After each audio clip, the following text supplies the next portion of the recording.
नमस्ते सभी को। साइंस विद जे के चैनल में आपका फिर से स्वागत है। अपन कंटिन्यू करते हैं। अपन पढ़ रहे थे कक्षा 10th की साइंस पढ़ रहे थे, विज्ञान पढ़ रहे थे, जिसमें पार्ट पहला चालू था रासायनिक अभिक्रियाएं और समीकरण, जिसके 3 पार्ट पढ़ा चुके थे आपको। अपन के रासायनिक अभिक्रियाओं के प्रकार चल रहे थे। आज अपन पढ़ेंगे पार्ट 4। पिछले वीडियो को आपने देखा होगा, उसमें अपन लास्ट में विस्थापन अभिक्रिया वगैरह पढ़ चुके थे। आज अपन अगली अभिक्रिया चालू करते हैं, द्विविस्थापन अभिक्रिया। द्विविस्थापन अभिक्रिया। तो सभी बच्चे हेडिंग डाल के कॉपी पेन लेके बैठ जाएं और साथ में नोट्स भी लिखें, आपको बहुत अच्छी तरीके से समझ में आएगा। विस्थापन अभिक्रिया में आपने पिछले पार्ट में पढ़ा होगा कि एक आयन था, वो किसी अभिकारक के अंदर जाके शिफ्ट हो रहा था और किसी दूसरे आयन को बाहर निकाल रहा था।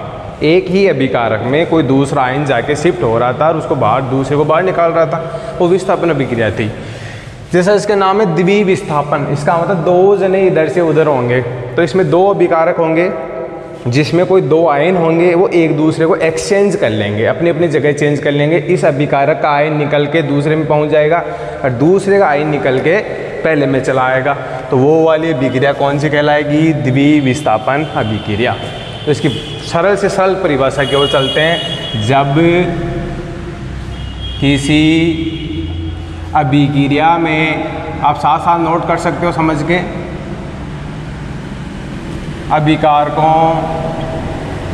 अभिक्रिया में 2 अभिकारकों के मध्य, ध्यान देंगे, 2 अभिकारकों के मध्य आयनों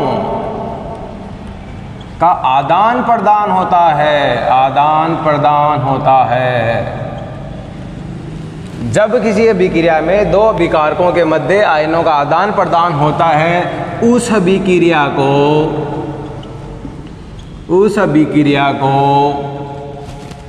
द्विविस्थापन अभिक्रिया कहते हैं। तो परिभाषा आ जाए, साफ साफ लिख के आना है, द्विविस्थापन अभिक्रिया कहते हैं। आप इसको नोट करें। अब अपन चलते हैं इसके उदाहरण की तरफ। उदाहरण बहुत अच्छा उदाहरण है, एक ही उदाहरण है, अपन अच्छी तरीके से इसको याद करेंगे। तो उदाहरण को समझेंगे। Na2SO4, इसको क्या कहेंगे? एक्वस लेंगे। एक्वस आपको समझा चुके हैं, जलीय विलयन लेंगे। इसकी अभिक्रिया कराएंगे BaCl2, बेरियम क्लोराइड, इससे अभिक्रिया करा देंगे। पहले इनके ये भी आप क्या लोगे? एक्वस। तो ये आपकी किताब में क्रियाकलाप भी है कि आप सोडियम सल्फेट का जलीय विलयन ले लो, बेरियम क्लोराइड का जलीय विलयन ले लो, दोनों को मिक्स कर दो, फिर क्या बनेगा अभी देखते हैं। पहले इनके नाम लिख देते हैं। इसका नाम है सोडियम Na और इसका हो गया सल्फेट, तो सोडियम सल्फेट। ये क्या हो गया भाई? Barium chloride.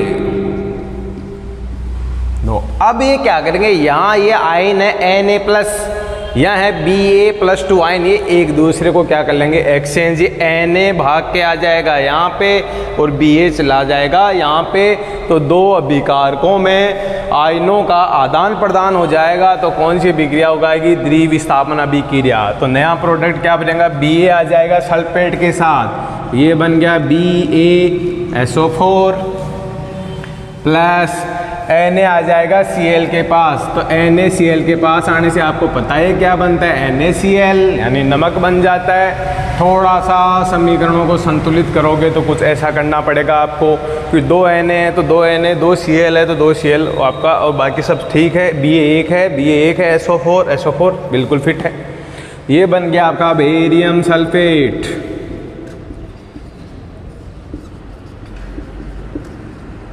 और ये बन गया आपका सोडियम क्लोराइड।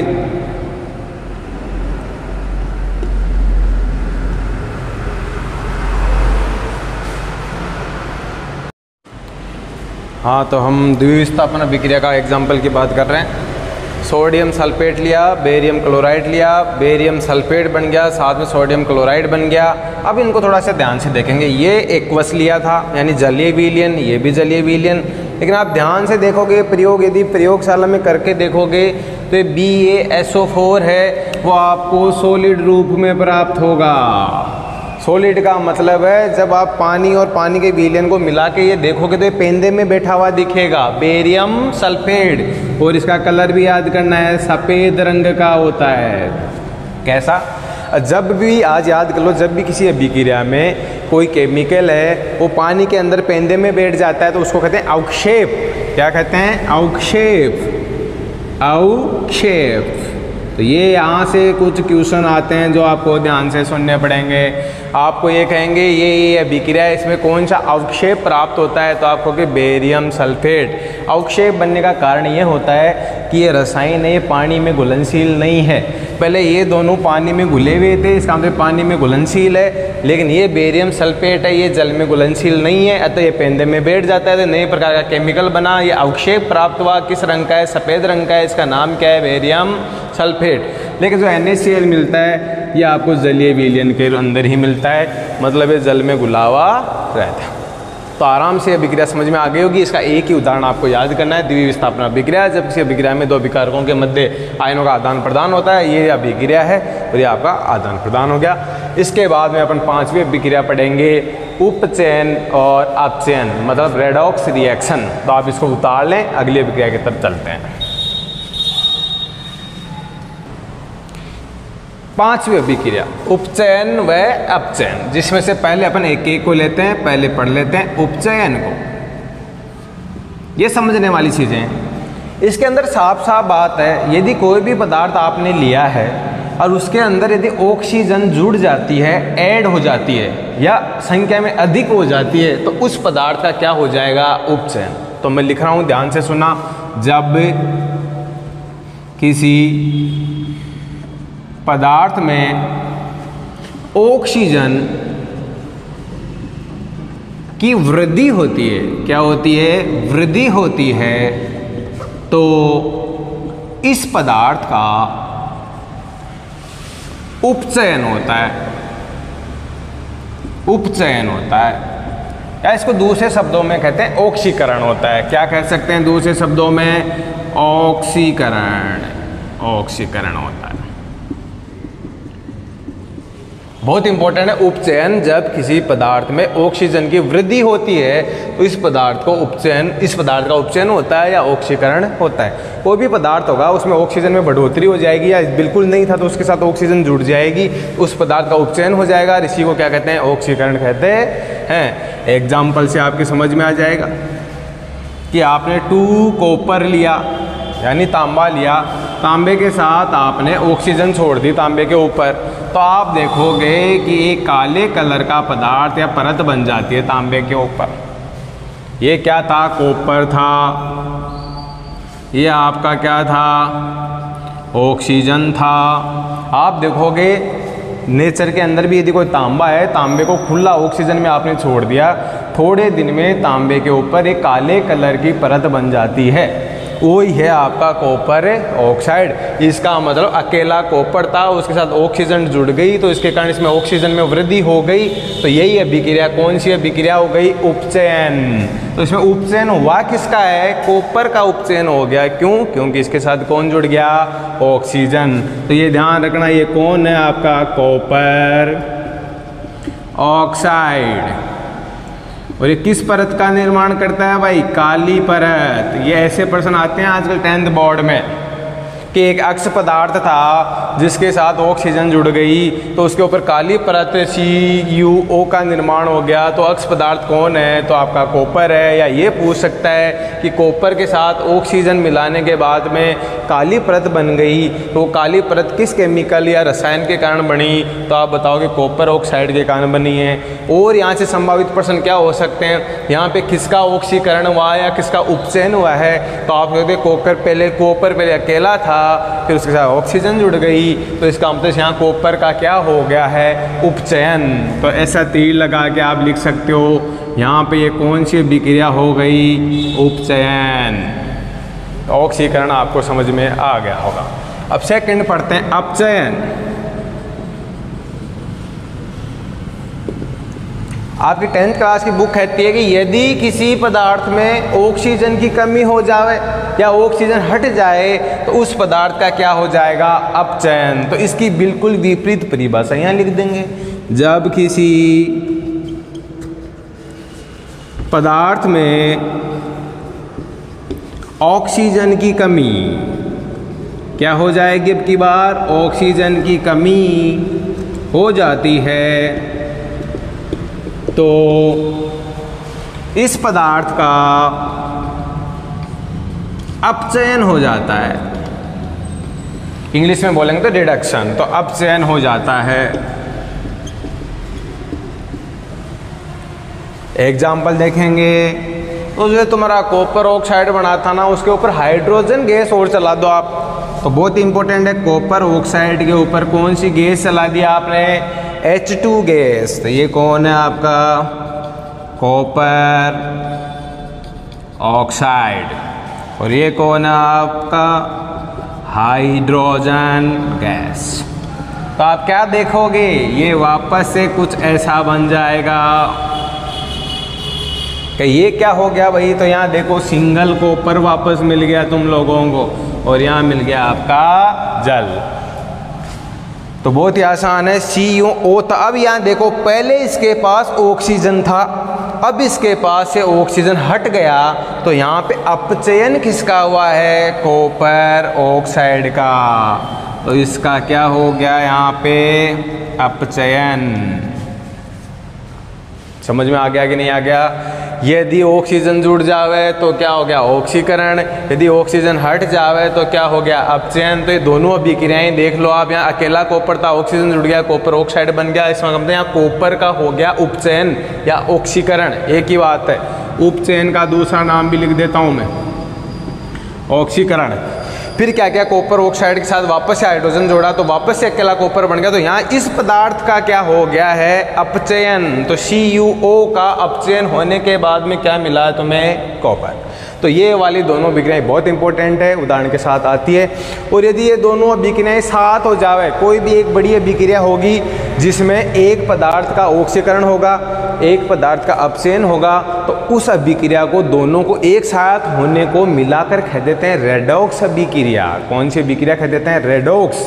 या इन दोनों का एक साथ नाम ले लेते हैं, उपचयन अपचयन अभिक्रिया। तो अब अपनी अगली अभिक्रिया क्या पढ़ेंगे, उपचयन अपचयन अभिक्रिया, अथवा जिसको कहते हैं रेडॉक्स अभिक्रिया। जो दोनों अभिक्रियाएं साथ हो जाएंगी तो ये अभिक्रिया का नाम नया हो जाएगा, उसको कह देंगे रेडॉक्स अभिक्रिया। तो ये आप उतार लीजिए, फिर 6वीं अभिक्रिया पढ़ते हैं, रेडॉक्स अभिक्रिया।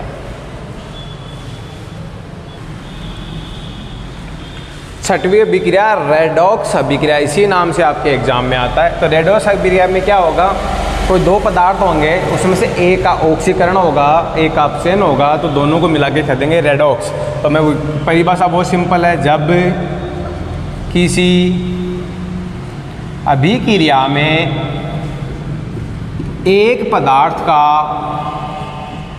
उपचयन, जिसका दूसरा नाम एक ही बात है, क्या हो जाएगा भाई, ऑक्सीकरण, तथा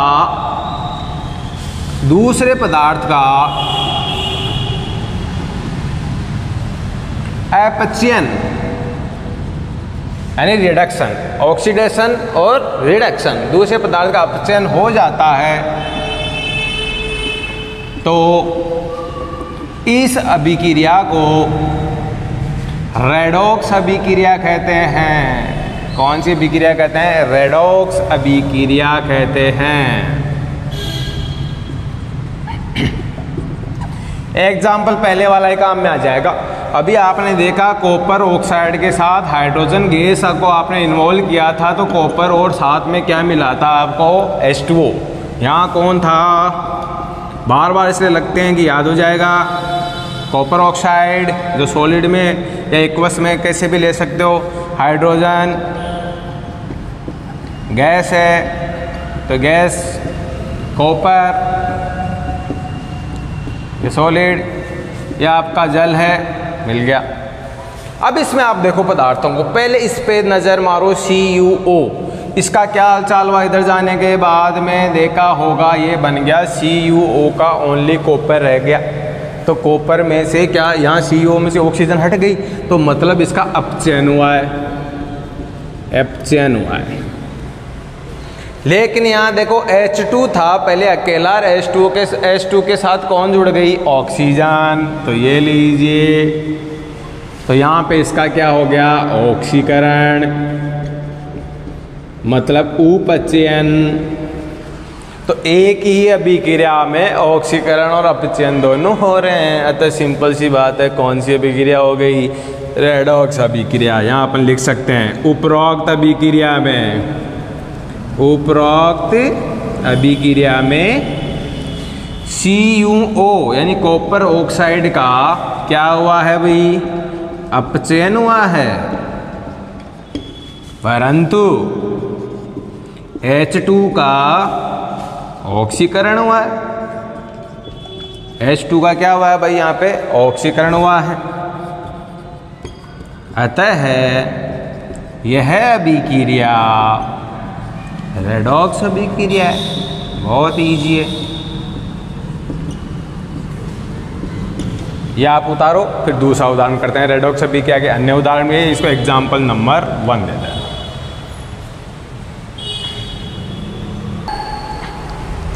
रेडॉक्स अभिक्रिया का उदाहरण नंबर 2, यह भी बहुत सिंपल है।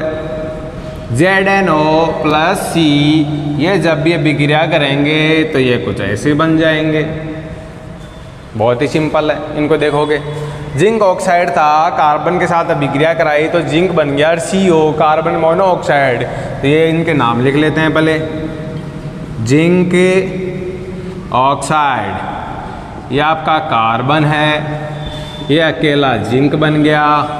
ये इसको जानते होंगे, कार्बन मोनोऑक्साइड एक जहरीली गैस है ये, जो सांस के साथ लंबे समय तक अंदर जाने के बाद में आपके हीमोग्लोबिन को ब्लॉक कर देती है और इससे मृत्यु हो जाती है। कार्बन मोनोऑक्साइड ये CO2 से भी ज़्यादा खतरनाक वाली गैस है। कई बार आपने अखबारों में न्यूज़ पढ़ी होगी कि चिमनी में आदमी सोने से उसकी मौत हो गई बंद कमरे में, तो कौन सी गैस के कारण होती है, लगभग कार्बन मोनोऑक्साइड गैस।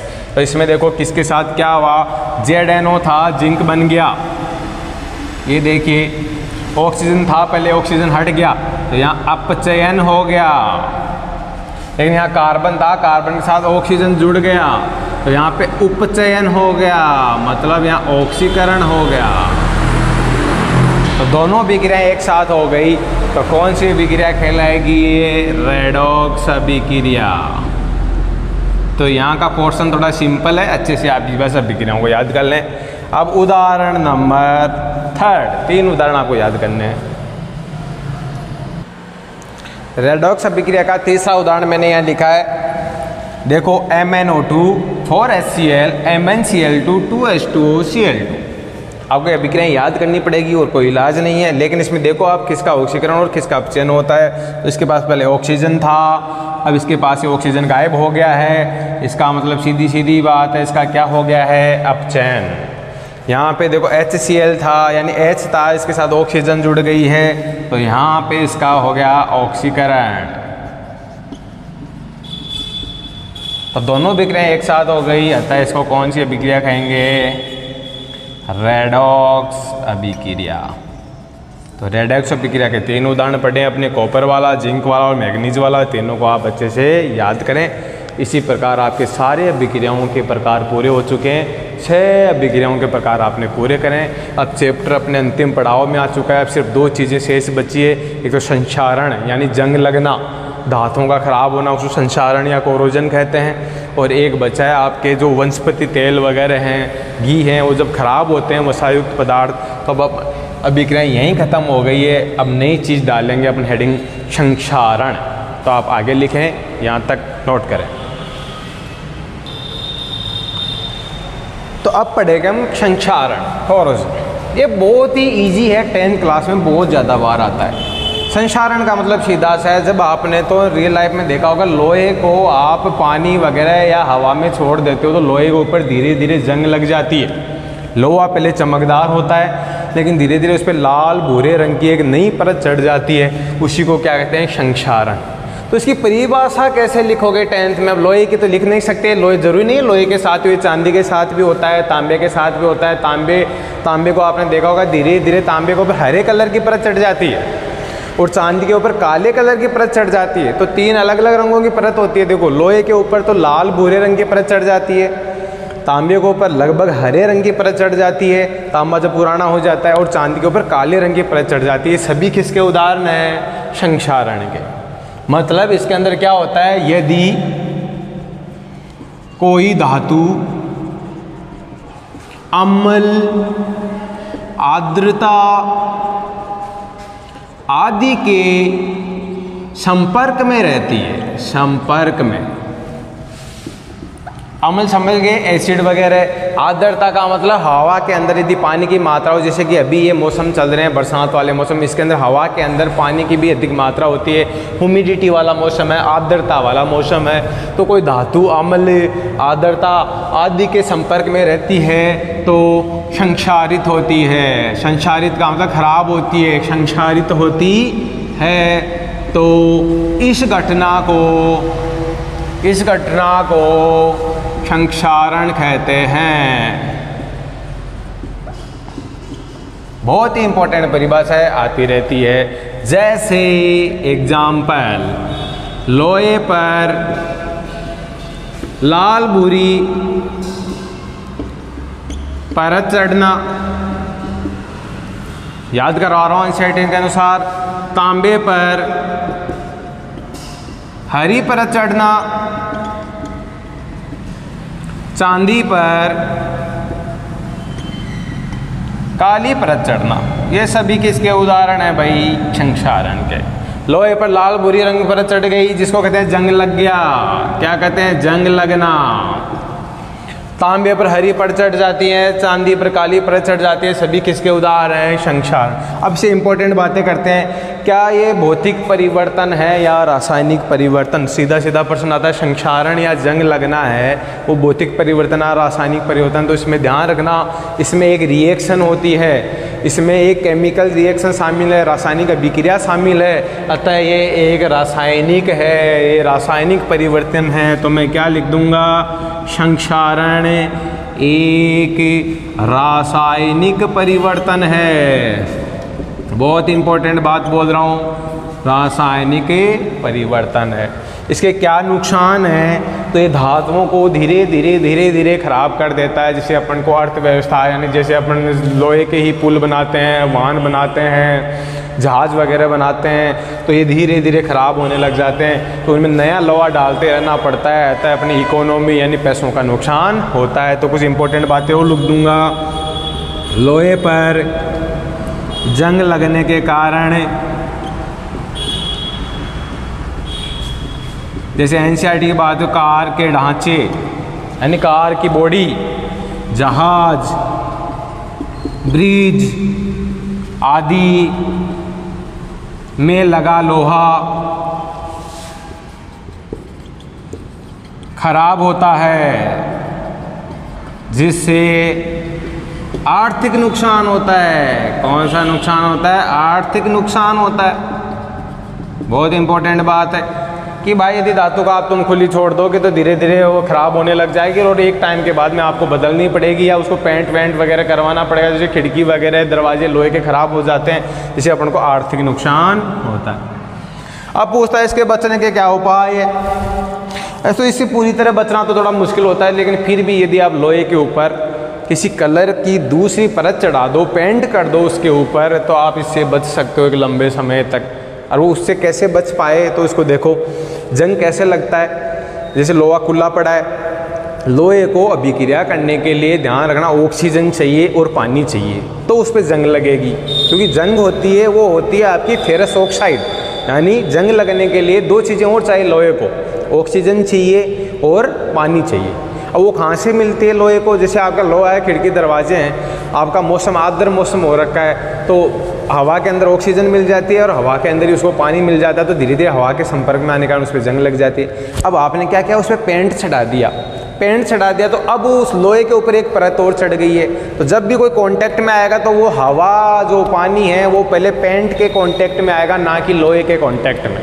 तो वो जो लोहा है वो जंग लगने से बच जाता है। तो इसकी एक ही उपाय है, क्या लिख देंगे, लोहे पर पेंट की परत चढ़ाकर, मतलब कलर या रंग, कलर की परत चढ़ाकर इससे बचा जा सकता है, बचा जा सकता है। बहुत इंपॉर्टेंट बात है कि लोहे पर कलर की परत चढ़ा दो, इससे इसे आप थोड़ा बहुत संक्षारण से बच सकते हैं। तो इसकी इंपॉर्टेंट पॉइंट है, आप अच्छे से नोट कर लो। यदि कोई धातु अम्ल आदि आदि के संपर्क में रहते हैं तो संक्षारित होती है, इस घटना को संक्षारण कहते हैं। लोहे पर लाल बुरी पर चढ़ जाती है, तांबे पर हरी पर चढ़ जाती है, चांदी पर काली पर चढ़ जाती है। संक्षारण एक रासायनिक परिवर्तन है। लोहे पर जंग लगने का कारण कार के ढांचे, जहाज, ब्रिज आदि में लगा लोहा खराब हो जाता है, जिससे हमको आर्थिक नुकसान होता है। लोहे पर कलर की परत चढ़ाकर इसे बचा जा सकता है। अब इससे अपना अगला पॉइंट पढ़ेंगे, ये आप नोट करें अच्छे से।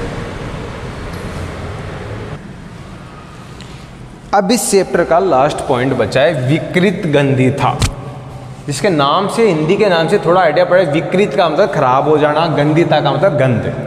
तो ये कहना चाहता है कोई भी वसायुक्त पदार्थ है, यानी तेल से बने हुए पदार्थ, जैसे चिप्स वगैरह हो गए, तेल में और भी कई तली हुई चीज़ें, कचौरी वगैरह, यदि वो कुछ दिनों के लिए आप रख दो तो उनमें अजीब प्रकार की बदबू या दुर्गंध आने लग जाती है, यानी उसकी गंध खराब हो जाती है।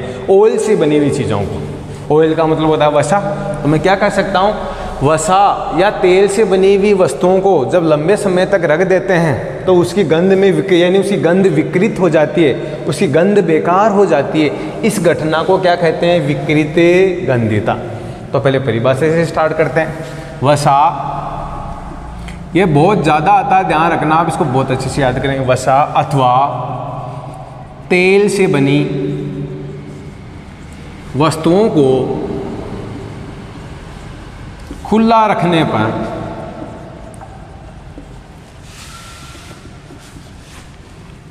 उनमें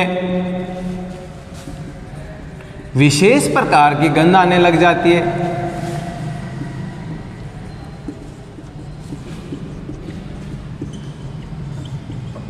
जिसे क्या कहते हैं, विकृत गंधिता कहते हैं।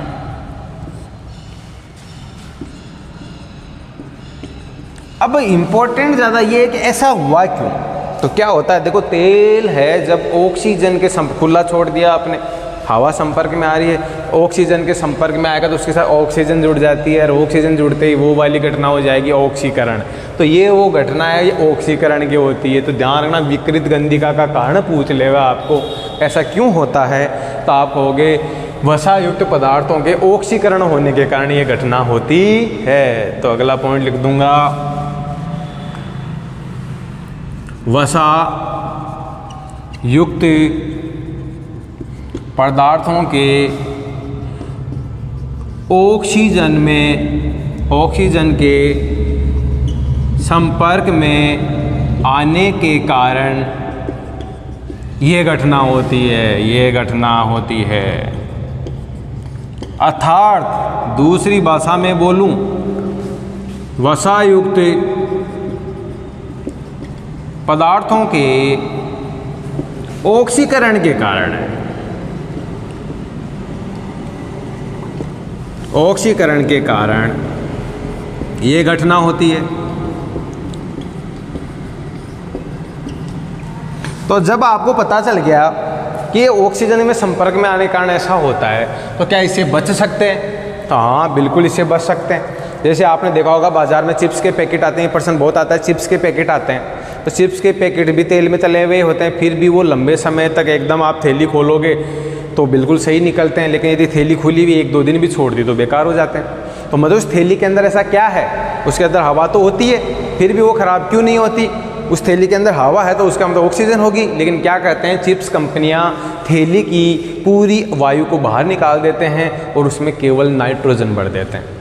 तो आज के बाद में बहुत अच्छी बात है, यदि किसी भी खाद्य पदार्थ को ख़राब होने से बचाना है तो उसको एक तो बंद डब्बे में बंद करना पड़ेगा, एयर टाइट डब्बे, या पैकिंग बनानी पड़ेगी जिसमें हवा नहीं घुसनी चाहिए, ऑक्सीजन नहीं घुसनी चाहिए। और यदि आप उसमें गैस भरनी भी है तो कौन सी गैस भरोगे? नाइट्रोजन। नाइट्रोजन एक अक्रियाशील गैस होती है, वो ऑक्सीजन की तरह उसका ऑक्सीकरण नहीं कर पाएगी, अतः नाइट्रोजन में रखी हुई चिप्स बिल्कुल भी स्वादहीन नहीं होती है, वो आराम से वैसी की वैसी बनी हुई रहती है। तो इसके बचने के उपाय क्या कर देंगे, खाद्य पदार्थों को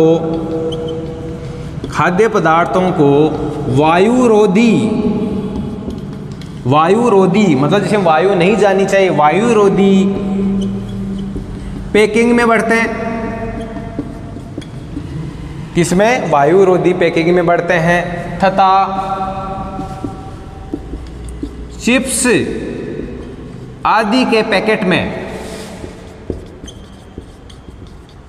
नाइट्रोजन गैस भर देते हैं। कौन सी गैस भर देते हैं, नाइट्रोजन गैस भर देते हैं, जिससे उनका ऑक्सीकरण ना हो।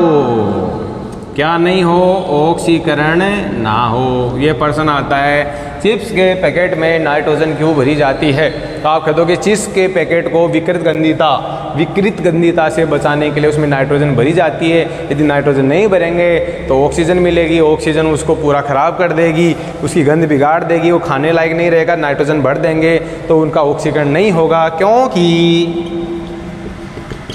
नाइट्रोजन अक्रियाशील है। कैसी है, अक्रियाशील है, ये उसे क्रिया नहीं करेगी, वो उसमें रासायनिक परिवर्तन नहीं कर पाएगी। ये बहुत ही इंपॉर्टेंट बात। एक चीज़ और, यदि खाद्य पदार्थों को लंबे समय तक आपको बचा के रखना है कि ये ख़राब नहीं होने चाहिए, तो कुछ केमिकल ऐसे भी आते हैं जिनको अपन उसमें मिला देते हैं। जैसे कुछ भी ये पैकिंग वाले फूड आते हैं उनमें ये चीज़ें मिलाई भी आती है, जिनको कहते हैं एंटीऑक्सीडेंट। ये इंग्लिश में हो गया, हिंदी में कहते हैं प्रतिऑक्सीकारक। प्रति का मतलब होता है विरोध करता है, ऑक्सीकारक का मतलब ऑक्सीकरण का। अर्थात कुछ ऐसे रसायन भी आते हैं, ऐसे केमिकल भी आते हैं जो बोतल में, चिप्स के पैकेटों में, डब्बों में मिला दिए जाते हैं, जिससे उसका ऑक्सीकरण नहीं होने देते हैं। तो ये भी इम्पोर्टेंट है। यदि खाद्य पदार्थों में प्रतिऑक्सीकार है, इस वर्ड को याद करोगे, प्रतिऑक्सीकारक, या इंग्लिश में कहूँगा तो एंटीऑक्सीडेंट, यानी वो उसका ऑक्सीकरण नहीं होने देंगे। तो यदि खाद्य पदार्थों में प्रतिऑक्सीकारक मिला दिए जाएं तो खाद्य सामग्री लंबे समय तक खराब नहीं होती है, लंबे समय तक खराब नहीं होती है। लीजिए, आपका चैप्टर यहाँ पूरी तरीके से ख़त्म हो चुका है। इसके पार्ट 4 यानी 4 वीडियो बने। पहले चैप्टर के चारों वीडियो को आप ध्यान से देंगे, नोट्स लिखें, आपके पूरे नंबर मिलेंगे आपको। 5वां पार्ट भी इसका आएगा कल। 5वें पार्ट में अपन प्रश्न उत्तर करेंगे इसके इम्पोर्टेंट सारे। तो आप विकृत गंधी का वो फिर से देख लो। वसा तेल से बनी वस्तुएं खुला रखने पर उसमें विशेष प्रकार की गंध आने लग जाती है, इसे विकृत गंधी का कहते हैं। वसा युक्त पदार्थों के ऑक्सीजन के संपर्क में आने के कारण ये घटना होती है, अर्थात वसा युक्त पदार्थों का ऑक्सीकरण हो जाता है और ये इसकी घटना का कारण हो गया। बचाव कैसे करेंगे, खाद्य पदार्थों को वायुरोधी पैकिंग कर दो, तथा चिप्स आदि के पैकेट में कौन सी गैस भर दो, नाइट्रोजन गैस भर दो। क्यों भर दो, क्योंकि ये गैस क्या होती है, अक्रियाशील होती है। यदि खाद्य पदार्थों में एंटीऑक्सीडेंट मिला दो, प्रतिऑक्सीकारक वाले केमिकल मिला दो, तो वो लंबे समय तक खराब नहीं होंगे। इसके साथ आज का वीडियो यहीं ख़त्म करते हैं। आपका पूरा चैप्टर ख़त्म हो चुका है। जय हिंद, जय भारत।